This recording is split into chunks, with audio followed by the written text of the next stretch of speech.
People often think the scariest stories happen in the dead of night. But that's not true. Some of the darkest encounters happen in broad daylight, when you least expect it. When the sun is still hanging in the sky, when life feels safe and ordinary, that's when fear truly strikes.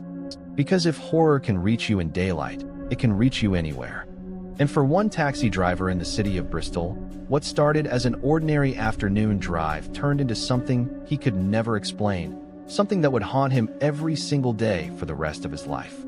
This is the story of the Vanishing Passenger. David Clarke was 41 years old, a man who had been driving a taxi for nearly 15 years. He wasn't the type to believe in ghosts or the supernatural. For him, life was simple: work hard, pay the bills, and make it home in time to eat dinner with his teenage daughter. That afternoon, the weather was mild, with light clouds drifting lazily across the sky. It was the sort of day where nothing unusual ever happens. He parked his cab outside Temple Meads Station, waiting for the next customer. Dozens of people bustled past, some rushing to trains, some dragging luggage, some glued to their phones. It was just another shift. Until she arrived. The woman was young, maybe in her late 20s. She had pale skin, long dark hair that hung loose around her shoulders, and a heavy beige coat despite the mild temperature. She moved with a strange calm, as if she wasn't in a hurry like everyone else. She walked straight to David's cab and tapped on the window. "Are you free?" she asked softly. Her voice was quiet, but clear. Something about it made David sit up straighter. "Yes, of course." "Where to?" She gave him an address, an area on the outskirts of the city, near Lee Woods. A quiet, wooded suburb where old houses stood far apart from one another. David noted it in his system and unlocked the back door. She slid in without another word, folding her hands neatly on her lap. As he pulled away from the station, David tried to make small talk. "Been traveling today?" he asked. The woman smiled faintly in the rearview mirror. "No, just coming home." Something in the way she said it unsettled him. The first 20 minutes of the ride were uneventful. The cab rolled through the city streets, traffic lights changing from red to green, pedestrians crossing, the ordinary rhythm of an ordinary day. But every time David glanced in the mirror, the woman's eyes were fixed on him. Not in an aggressive way, but with a kind of steady intensity, as if she was studying him. "You drive a lot?" she asked suddenly. "Yes," he replied, chuckling nervously. "It's my job." "Do you ever think about the people who sit back here?" she asked. David frowned. "Sometimes, yeah." "What?" The woman tilted her head, her dark hair falling across her cheek. "Because you don't really know who they are. You only see them for a short while, and then they disappear." David forced a laugh. That's one way to put it. But her words lingered in his mind, heavy, unsettling.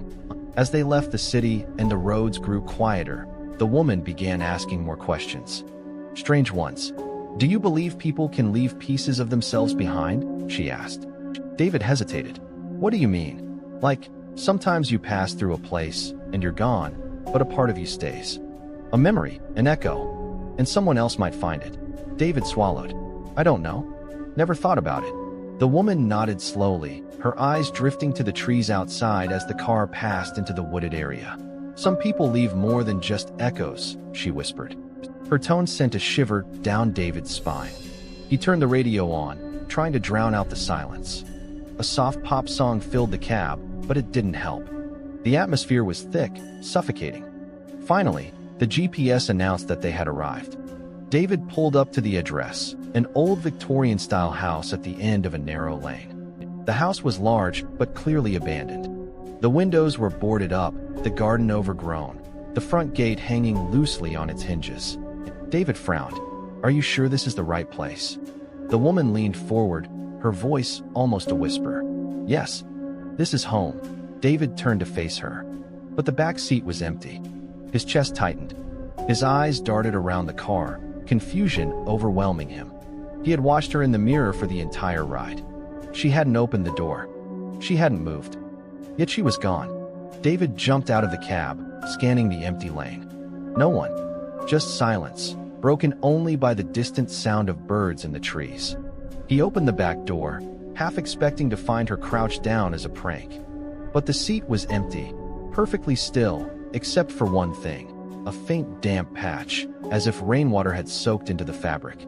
But it hadn't rained all day. David stood frozen, his heart pounding. He knew what he had seen. He knew she had been there. The weight of her presence, the sound of her voice, the strange questions, none of that could be imagined. Shaken, he drove straight back to the station. He couldn't bring himself to take another fare. That night, he told his daughter what had happened. She laughed nervously, thinking he was joking. But David didn't laugh. He didn't sleep, either. The next day, curiosity gnawed at him. He drove back to that same abandoned house in Lee Woods. This time, he noticed something he hadn't before. A faded sign, half buried in the weeds near the gate. It was a memorial plaque. The writing was worn, but still legible, in memory of Eleanor Price, aged 27, who tragically lost her life here in 1998. David's stomach dropped. The description matched perfectly. The pale skin, the dark hair, the age. The woman he had picked up had died more than 20 years ago. From that day forward, David was never the same. Every time he picked up a passenger, he checked the rearview mirror too often. He needed to be sure they were really there. Sometimes, he swore he could still see her. A shadow in the back seat. A reflection in the mirror. The faint sound of her voice asking, "Do you believe people can leave pieces of themselves behind?" He told no one else. Who would believe him? But the memory stayed. Because the truth was undeniable. One afternoon, in broad daylight, on an ordinary shift, David had driven a passenger who never should have been there. And she had vanished before his eyes. People like to think ghosts only haunt dark alleys, abandoned hospitals, or midnight graveyards. But sometimes they find you in the most ordinary places. In the backseat of your car. On an ordinary afternoon. When you least expect it. And that is why David Clarke never looked at his rearview mirror the same way again. Because he knew someone might still be watching.